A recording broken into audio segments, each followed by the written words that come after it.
is going around, so Miss Swink has strep that is non-contagious, so she didn't want to talk. So that was Fanfare Flourishes by James Curnow. There is a grade 5 version of that that has triple tonguing in it. It's really fun to play. It's really fun. He went back and rearranged his own piece, and that's about a grade 3.5, which is the exact same piece, just taking out all the triple tonguing and made it more accessible to some students that maybe can't double the triple tonguing. So that was Fanfare Flourishes. The next piece we're going to do is entitled On a Hymn Song of Philip Bliss. So just a little bit about this story, and I wrote down a couple notes just so that I don't ramble, because I tend to do that. I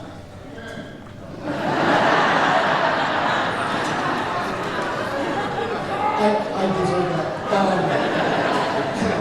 The arranger of this piece, David Holsinger, is a prominent American composer. I actually got to know him in college. He worked with our Wind Symphony at Northwest Missouri State. He is from the Chillicothe area. He actually taught in Chillicothe. He has written hundreds and hundreds of pieces. This piece has always been near and dear to my heart, and I told the students I wouldn't tell them exactly what it's about until I think it was yesterday. Was it yesterday? I told you. So the whole meaning behind this piece is Horatio Spafford was a gentleman in the 1800s who went through some serious tragedy in his life. He was in the Great Fire of Chicago, burned down the warehouse district in Chicago. He lost everything, all his business, all his money, basically everything that he owned. And about 3 months later, his 4 daughters were on a ship, and it crashed, and all 4 of his daughters died. So during this personal tragedy that he's gone through, he did a lot of soul searching and decided, there's more to life than just grieving. And I need to find purpose in my life and to look forward and to have faith.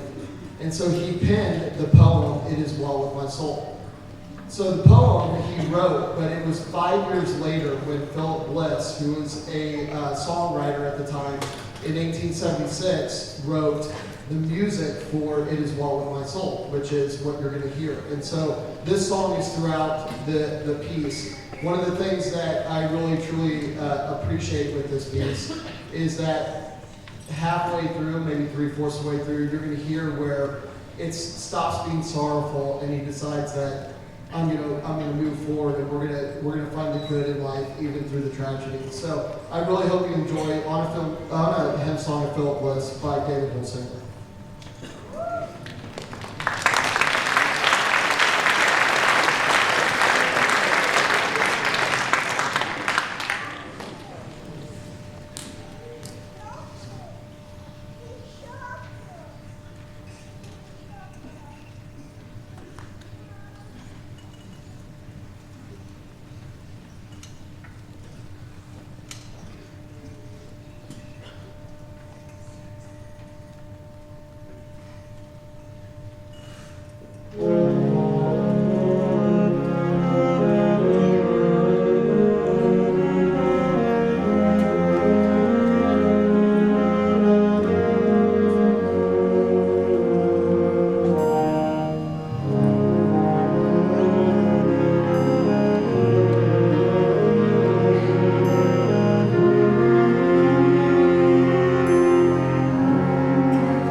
out with something completely different.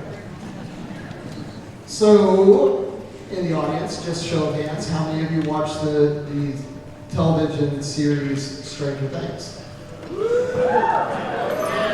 So, real quick, I will not do the synopsis. I did this once when we played Lord of the Rings about 23 years ago. And I started describing what Lord of the Rings was. And I remember seeing Dr. Jones walk over and sit down and put his hand in his head. And I realized when I started describing what orcs and goblins were, I was probably done. And needed to just backtrack. So I will not go into Stranger Things, but it is set in the 80s. And so this is, it has the Stranger Things theme, and then it has a medley of songs like Separate Ways by Journey, Will I Stay or Will I Go, Master of Puppets by Metallica, some really good songs, all matched up with Running Up That Hill by Kate Bush, and then it ends pretty solid as well. And we don't know if Elle lives or not. So I hope you enjoy Stranger Things. And one more applause for the Symphonic band.